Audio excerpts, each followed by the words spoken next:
U.S. manufacturing faces persistent hurdles despite reshoring efforts. At a facility in Indiana, Guardian Bikes now produces thousands of bicycles each week, a rarity in today's U.S. manufacturing sphere. Decades ago, most bikes sold domestically were made in America, but production moved abroad for cheaper labor and larger supplier networks.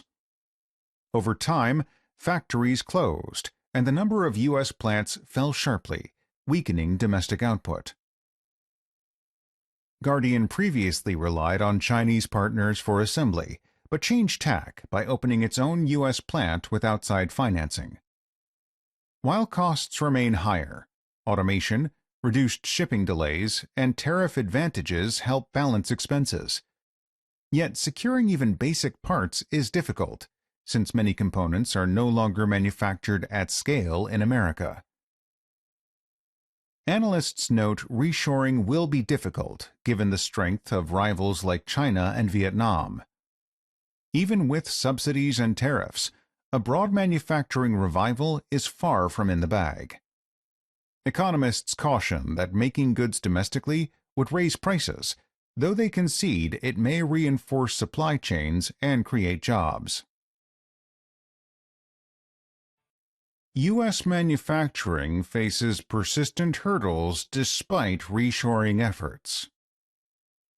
At a facility in Indiana, Guardian Bikes now produces thousands of bicycles each week, a rarity in today's U.S. manufacturing sphere. Decades ago, most bikes sold domestically were made in America, but production moved abroad for cheaper labor and larger supplier networks. Over time, factories closed, and the number of U.S. plants fell sharply, weakening domestic output. Guardian previously relied on Chinese partners for assembly, but changed tack by opening its own U.S. plant with outside financing. While costs remain higher, automation, reduced shipping delays, and tariff advantages help balance expenses. Yet securing even basic parts is difficult, since many components are no longer manufactured at scale in America.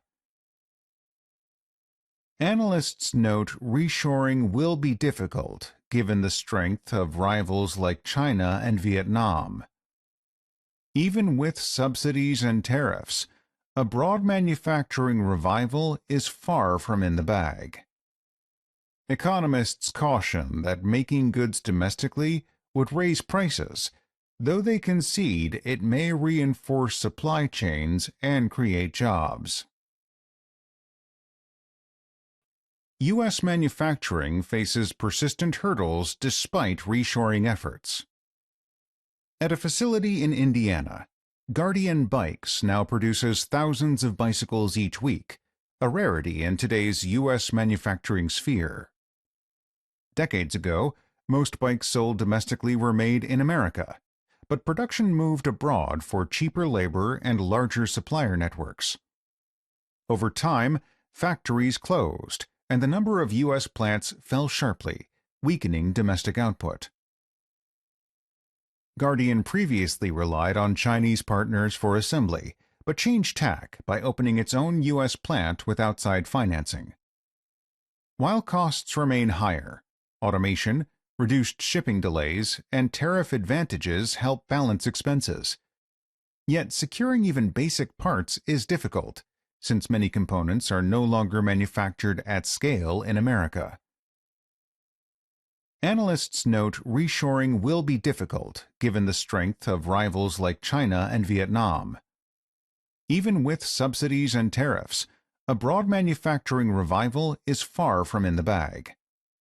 Economists caution that making goods domestically would raise prices, though they concede it may reinforce supply chains and create jobs.